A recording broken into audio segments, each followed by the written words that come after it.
After the facts about the painting, let's interpret the images depicted in it. It will definitely help my learners to understand the poem in a better way. Starting with the left hand side of the painting, where we can see a trio of hunters with their pack of dogs returning from a hunt. And as far as their body language is concerned, it is not a scene of triumph or victory. Actually, it's a unsuccessful hunt what they represent. Each man has its head cast downward. Even the dogs appear downtrodden and exhausted, which is definitely a cause of defeat. And their low spirit can be explained by the fact that only one of them carries back a trophy, which here refers to a rather small fox. And besides them, my learners can see an inn. Its rust colored bricks, yellow bright fire brings a striking contrast to the whites, grays, and ashy blues that dominate the painting. And what they are doing, learners, they are actually preparing a fire for singeing of a pig. Do you know what is it? It's a process of burning down the hair or the fur of an animal by burning it down. It's a traditional December activity. Now, moving on to the right hand side of the painting, where we can see peasants enjoying the wintry day. The extensive middle ground and the background, rendered in minute detail, depicts a natural man made world. You can see a person carrying a load of sticks, figures skating on a frozen pond, snow covered roofs of houses, and not to forget the innumerable tiny bare trees devoid of leaves, and the grey snowy mountains whose rough peaks seem to scratch at the sky. So, the right side of the painting is definitely giving the viewer an uninterrupted view across the snowy valley. We see everything so clearly that we sense the crisp, clear air of a wintry day. Now, my learners can understand that we are actually talking about a masterpiece. So, it is obvious that it would have grabbed the attention of many and varied poets too, who tried to describe this painting.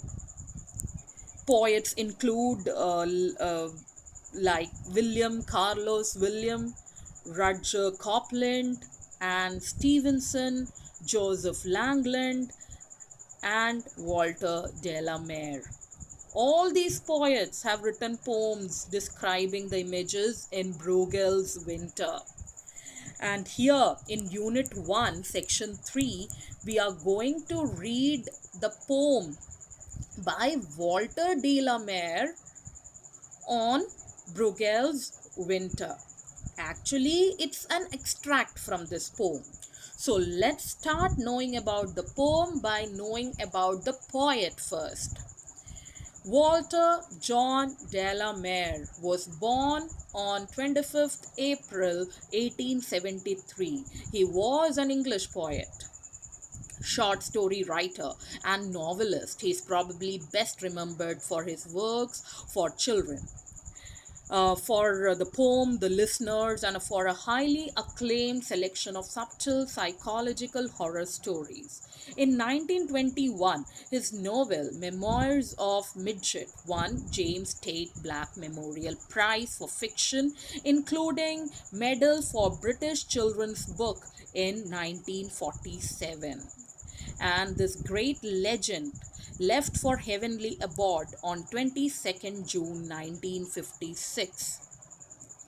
Now, in conclusion of this session, listen to the poem recital. While listening, I request my learners to see the painting and try to identify the images being talked about. So, listen carefully. But before that, let me tell you that we have to learn and understand the an extract from the poem, which has been highlighted by the bold letters and underlining of that section. Now, the poem: jagged mountain peaks and skies ice green, wall in the wild, cold scene below.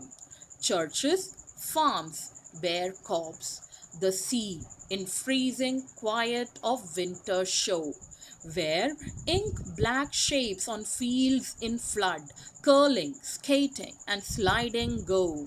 To left, a gabled tavern, ablaze, peasants, a watching child, and lo, muffled, mute beneath naked trees, in sharp perspective set a row, trudge huntsmen, sinister spears aslant, dogs snuffling behind them in the snow, an arrow like lean athwart the air swoops into space a crow.